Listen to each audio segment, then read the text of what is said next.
Tonight at 5, 3 Rensselaer County officials heading to trial accused of conspiring to file dozens of fraudulent ballots to sway the 2021 elections. This just the latest accusation of election fraud in the county. And a community in mourning. The sudden loss of a loved member of the Ballston Spa School District. Reaction tonight to the passing of athletic director David Sunkist. And a bombshell report, lawmakers in D.C. preparing to hear public testimony from former Governor Andrew Cuomo, what they're already saying about his handling of COVID-19 nursing home deaths back in 2020. Also tonight, a title worthy of celebration. A Capital Region woman becomes the first female winemaker at Adirondack Winery. A look behind the scenes at her role, taking grapes from vine to wine. Plus, counting down to the first presidential debate matchup between Kamala Harris and Donald Trump, polling shows a narrowing gap between the candidates. And highlighting history, 100 years of New York's Parks Department.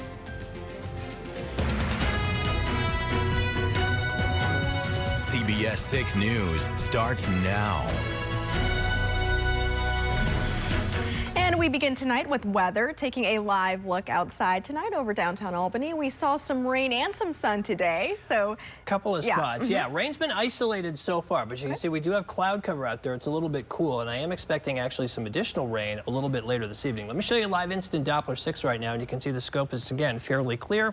One lone shower just northeast of Rutland in Rutland County. So at least for now, we're in good weather days tomorrow as temperatures move to between 70 and 75, and this will be a cool day compared to what's coming, Amani. So I'll be looking at a significant warming trend for us this week in the next couple of minutes. There we go. All right, Steve, thank you. Tonight, 3 Rensselaer County officials working closely with Republican County leadership on trial, accused of conspiring to file dozens of fraudulent ballots meant to sway 2021 elections. CBS 6's Ashley Kusakonki has more. A new report out today from a House COVID subcommittee finds former Governor Andrew Cuomo was directly involved in a deadly pandemic-era mandate, blamed for thousands of nursing home deaths. The former governor is expected to testify publicly before the panel tomorrow. The other key finding claims the Cuomo team intentionally covered up certain COVID-19 related nursing home deaths, underreporting by the thousands. And an investigation held by New York's Attorney General found that the state severely undercounted COVID deaths in nursing homes. North Country Republican Congresswoman Elise Stefanik reacting to today's report, saying it was an attempt by Cuomo and his aides to cover up their culpability and guilt to try to save their shredded reputations. But Cuomo's spokesperson, Rich Azzopardi, says the report doesn't find any relation between the DOH guidance and nursing home deaths, maintaining that the claims that Cuomo was involved in the nursing home guidance are false and not supported by testimony, pointing to the new report admitting something their camp has long stood by. They were following federal guidelines on allowing COVID-positive patients back into nursing homes. Funeral services announced tonight for Dave Sunkist, a longtime leader within the Ballston Spa community who died over the weekend. Wake services are planned for Thursday at Armour Funeral Home with a funeral to follow Friday at St. Mary's. CBS 6 spoke with the town's mayor about how those who knew him best are trying to cope with the loss. The Ballston Spa community in mourning today, following the loss of Dave Sunkist, the Ballston Spa Central School District athletic director who served the district for more than 2 decades, died over the weekend. He fulfilled so many roles at Ballston Spa High School over the number of years that he was there. He was really beloved by his colleagues and by those he mentored along the way. And so it's a big impact for sure. Ballston Spa Mayor Frank Rossi calling the news devastating, vowing to keep his memory alive throughout the community. Just a sense of loss. A lot of people that he mentored along, that he got on the right track. I noticed a few people talk about how they were on the wrong journey and he put them back into the right journey in terms of the focus they had, and that's huge. Described by many as a positive and important part of the community, district officials spent the day helping students and staff process the loss. Sunkist leaves behind a wife and 3 sons. The cause of death has not yet been released. Again, a wake is set for Thursday. Sunkist will be laid to rest Friday. The Albany County Legislature set to meet tonight. On the agenda, the Albany County Airport Capital Program for the next 5 years. This after the airport fired CEO Phil Calderone, replacing him with semi-retired Peter Studo as acting CEO and former CEO John O'Donnell as COO. At a press conference, they assured the public that the airport and its current $100 million construction project are in capable hands. Members of the county legislature are asking for more transparency and for Calderone to be reinstated. Republicans say they will not vote for this capital plan today. Albany state lawmakers Fahey and McDonald calling for more oversight as well. The meeting is set for 6:30 p.m. Wineries and cideries are growing across the capital region, and female representation in the field is also growing. In a conversation you're hearing first on 6, CBS 6's Emma Quinn caught up with one local winery as they make a historic change. Still to come, celebrating 100 years, the history of New York State parks and the important work done to preserve these natural wonders. And football season is officially here. CBS 6's Sam Israel has more ahead in sports. Breaking news tonight. Deadline is reporting renowned actor James Earl Jones has died. He was 93. Jones, known best for his voice work as Star Wars villain Darth Vader, along with Mufasa in Lion King. Deadline reports Jones died at his home in Dutchess County, New York this morning. A lot on the line tomorrow night as Vice President Kamala Harris and former President Donald Trump take the debate stage. National correspondent Matt Gelka takes a look at the state of the race ahead of their first primetime showdown. In the marquee debate tonight, a documentary film team is highlighting 100 years of New York State parks. CBS 6's Sam Copeland is live in Saratoga Springs to tell us about the important history here. Sam. That's right, Amani. Amani. That looks good to me there, Steve. Thank you. Sports is next. Stick with us. All right, that'll do it for you. Look into sports. Back to you. All right, Sam, thank you. Still to come, addressing safety concerns in the city of Troy, what the city and its police department are revealing about their new programs in an attempt to crack down on crime. First at 5:30, your top stories and weather headlines. Here's what you need to know. 3 Rensselaer County officials working closely with the Republican County leadership on trial, accused of conspiring to file dozens of fraudulent ballots meant to sway the 2021 elections.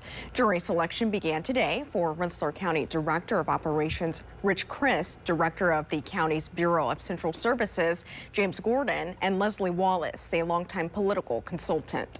Some sad news tonight out of Ballston Spa. The school district's athletic director, Dave Sunkis, has died. The district superintendent says Sunkis had been part of the school community there for more than 2 decades. He leaves behind his wife and 3 sons. A new major poll has former President Trump and Vice President Kamala Harris in a dead heat. The New York Times and Siena College put Trump with 48% and Harris with 47% of the vote from likely voters. That falls within the margin of error. This, as a highly anticipated debate between the 2 candidates takes place tomorrow night. In-depth coverage on all these stories online. Just head to CBS6Albany.com. Tackling crime in Troy. Today, the mayor and police chief providing an update on efforts to make the streets safer. And as CBS 6's Sean Cavanaugh tells us tonight, while they're making progress, they're also asking for your help. Pretty happy. I mean, our number. The Watervliet Police Department has a new tool to help keep the city safe. They're implementing the Axon Fleet 3 dash cam program, helping elevate transparency, accountability, and community relations. Axon Fleet 3 and car cameras offer a different perspective.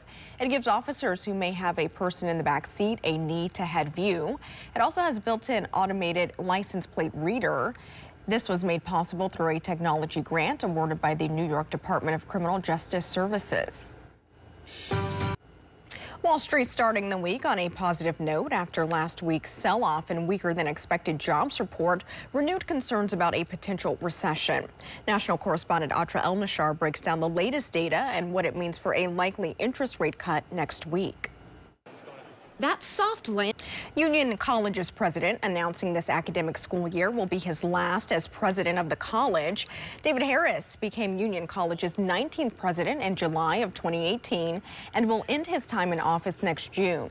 Harris delivered a video message to students and faculty explaining his decision, saying he wants to give the college time to pick out his successor, but said this about his decision and his future plans. It's dictated by the magnitude and the nature of challenges one faces, not by the number of days on the job. Even the casual observer of higher education will understand why presidencies have been getting shorter over the past 20 years. I have no firm plans for what comes next, but I can assure you that Union will be my only college presidency. According to Union College, under the leadership of Harris, key academic programs like environmental and civil engineering were added to general education curriculum, as well as record fundraising for the school from Union College alumni. Still to come and all new at 5:30, continuing coverage of the impacts of CTE. The brain disorder known to be found in football players after their deaths now could be spotted before death, thanks to new research. Plus, an unexpected health issue can turn your dream vacation into a major expense. We share how to avoid big medical bills while traveling. CTE, the devastating brain disease caused by hits to the head, has changed the face of football. While progress is being made to better understand it, it still can't be confirmed until after death. But as national investigative correspondent Dwayne Pullman reveals, researchers are finally close to diagnosing and potentially treating CTE while victims are still alive.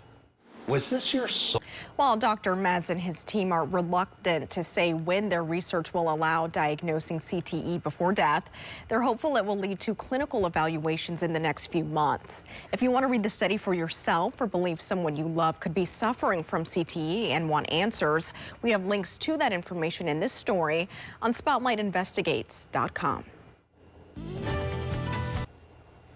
Not too bad at all, right? Yep. We'll take it for this time of year. Thank you, Steve. Coming up at 6 tonight on CBS 6, Albany County getting set to meet over the Albany Airport's future. Why one lawmaker suggests the replacement for the now fired CEO was intentional. But an unexpected health issue can quickly turn a dream vacation into a costly nightmare. In your Consumer Report, CBS 6's Julia Dunn explains how to avoid big medical bills while traveling internationally. Sandra Gutierrez.